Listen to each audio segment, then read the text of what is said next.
Hello everyone, welcome to my YouTube channel, The KCC, Krishnam Coaching Classes. My name is Devashish Arora, Director of KCC.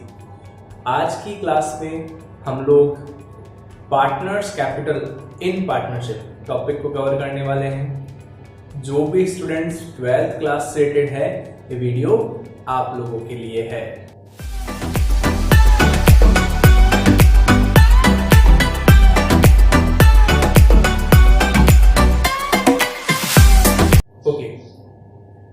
अगर मैं partners capital account आपको सिखाऊं, उससे पहले 11th class में अपन एक topic करते थे जिसका नाम होता था बैलेंस शीट। और बैलेंस शीट के अंदर अपन कैपिटल के अंदर कुछ एडजस्टमेंट्स करके फाइनल क्लोजिंग कैपिटल बाहर निकाल देते हैं। अगर आपको याद है, आपने मेरी प्रीवियस वीडियोस देखी है, तो इससे पहले भी मैंने एक क्वेश्चन करवाया था आरती एंड भारती वाला।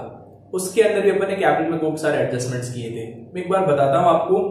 मैं चाहता हूं आपको नॉलेज इस तरीके से दूं कि जो आपका पीछे का नॉलेज है उसी के अंदर कुछ ऐड ऑन किया जाए, ताकि आपको नया नॉलेज नहीं बनाना पड़े, नई लर्निंग या नया माइंड में सेटअप नहीं करना पड़े।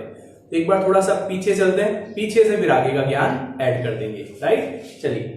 तो सबसे पहले अगर आपको याद है तो अपन लोगों ने अभी भी बैलेंस शीट बनाई थी, तो कैपिटल लिखा था, उसके अंदर प्लस लिखते हैं अपन, नेट प्रॉफिट, जो भी प्रॉफिट आता है उसको ऐड करते हैं, माइनस करते हैं अपन ड्रॉइंग्स।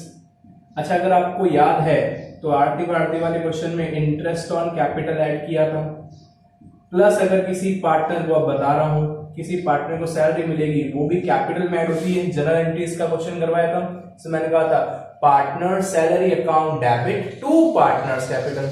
जनरल एंट्रीज का वीडियो नहीं देखा है, पहले वो देखो, समझ में आएगा।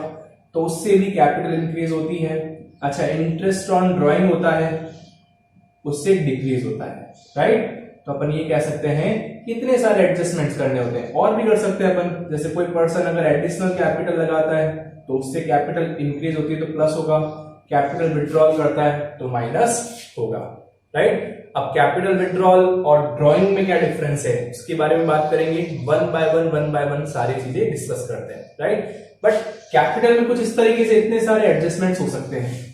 अब आप ध्यान से समझिए, क्या पार्टनरशिप में एक पार्टनर होता है? तो आंसर है नो। अगर एक से ज्यादा पार्टनर्स हैं तो एक से ज्यादा लोगों का कैपिटल अकाउंट भी होगा, और एक से ज्यादा कैपिटल अकाउंट होगा तो ये एडजस्टमेंट भी सबके लिए इंडिविजुअल्स करने पड़ेंगे अपन को। यानी ए के लिए अलग, बी के लिए अलग, सी के लिए अलग। अगर डी ई एफ बहुत सारे पार्टनर्स हैं तो सबके लिए अलग अलग। अब जस्ट इमेजिन करो, एक बैलेंस शीट आप लोगों ने बनाई है, इधर एसेट साइड है, इधर लायबिलिटीज। लायबिलिटीज में पहले ए के सारे एडजस्टमेंट्स ये वाले, फिर बी, सी, डी, ई, अगर 5 पार्टनर है तो एफ, 6 पार्टनर है तो एफ। यानी कहने का मतलब है आपकी पूरी लायबिलिटी साइड का प्रेजेंटेशन सिर्फ कैपिटल दिखाने में ही शो हो जाएगा, उसमें हो जाएगा। तो कुछ ऐसा किया जाए ना कि जो अपन यहां पर एड लेस के प्रोग्राम्स कर रहे हैं या आइटम्स एड लेस कर रहे हैं, उनको कहीं बाहर ला करके एडजस्ट कर दिया जाए, और जो फाइनल एड लेस होने के बाद जो फाइनल वैल्यू बची उसको अपन बैलेंस शीट के अंदर प्रेजेंट करें, तो उससे बैलेंस शीट का प्रेजेंटेशन और अच्छा होगा। बैलेंस शीट के अंदर सिर्फ आएंगे कैपिटल के फाइनल बैलेंस, यानी कि closing balance of all partners capital, यानी सारे पार्टनर्स की क्लोजिंग कैपिटल्स आएगी। क्लोजिंग कैपिटल मतलब ये सब एडजस्ट होने के बाद जो बचता है वो आएगा। सिर्फ ये सब एडजस्टमेंट्स कहीं बाहर हो जाए तो कितना अच्छा प्रेजेंटेशन होगा बैलेंस शीट का, आप खुद सोचिए। तो उसी को पॉइंट ऑफ व्यू रखते हुए इन्होंने ये सारे एडजस्टमेंट्स करने के लिए कहा कि काम करेंगे अपन कैपिटल अकाउंट्स, ये जो अपन प्लस माइनस करते हैं इसको अपन स्टेटमेंट फॉर्मेट कहते हैं। ये स्टेटमेंट फॉर्मेट पे अपन लिख रहे हैं, और इसी को अगर अपन टू बाय के फॉर्मेट में लिख दे, टू एंड बाय, तो उसको अकाउंटिंग फॉर्मेट से देते हैं। तो इन्होंने क्या किया, कैपिटल के अकाउंट्स बनवाए। यानी कि आप ये कहना चाह रहे हो सर, अब से फाइनल अकाउंट में ट्रेडिंग अकाउंट बनेगा, पीएनएल बनेगा, पीएनएल एप्रोप्रिएशन बनेगा, फिर कैपिटल अकाउंट्स बनेंगे। यस, और उसके बाद बैलेंस शीट बनेगी। हाँ, अब सोचो, अगर कैपिटल अकाउंट्स बनाए तो अगर 5 पार्टनर्स है तो 5 पार्टनर के अलग अलग capital account, A's capital, B's capital, C's capital, D's capital, E's capital, तो अगेन बहुत सारा वर्कलोड बढ़ जाएगा। तो इससे भी बचने के लिए उन्होंने क्या किया, सब पार्टनर लोगों का एक कॉमन कैपिटल अकाउंट बनाया, जिसको नाम दे दिया पार्टनर्स कैपिटल अकाउंट। यानी कि पार्टनर्स कैपिटल अकाउंट में सारे पार्टनर्स का एक ही साथ एक ही अकाउंट में पता चल जाएगा बैलेंस या क्लोजिंग बैलेंस आ जाएगा, या सारे एडजस्टमेंट्स ही हो जाएंगे। अब वो कैसे होंगे, किस तरीके से होंगे, उनको अपन को पार्टनर्स कैपिटल अकाउंट बना करके देखना पड़ेगा।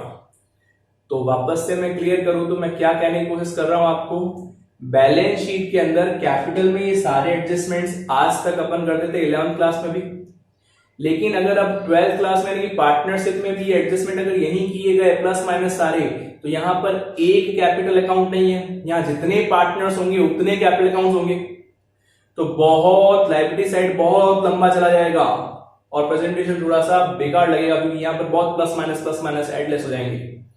क्योंकि अगर 4 पार्टनर हो तो 4 लोगों के लिए काम करना पड़ेगा, एक ए के लिए, फिर वापस बी के लिए, फिर सी के लिए, फिर डी के लिए, तो बहुत ज्यादा टाइम लगेगा। तो उससे बचने के लिए इन्होंने कहा बैलेंस शीट बनाने से पहले और एप्रोप्रिएशन बनाने के बाद आपको कैपिटल अकाउंट बनाना पड़ेगा। अब कैपिटल अकाउंट सबके अलग अलग नहीं, तो एक कॉमन अकाउंट खोलो, क्योंकि सबके अलग अलग खोलेंगे तो वही वापस से प्रॉब्लम, वही सारी क्या कहते हैं प्रॉब्लम्स आएगी, बहुत सारा अपन को वर्कलोड बढ़ जाएगा। तो एक कॉमन अकाउंट खोला गया, जिसको अब इन्होंने नाम दिया पार्टनर्स कैपिटल अकाउंट। एक अकाउंट सबका बैलेंस निकाल देगा, बैलेंस शीट में सीधा बैलेंसेस रख देंगे।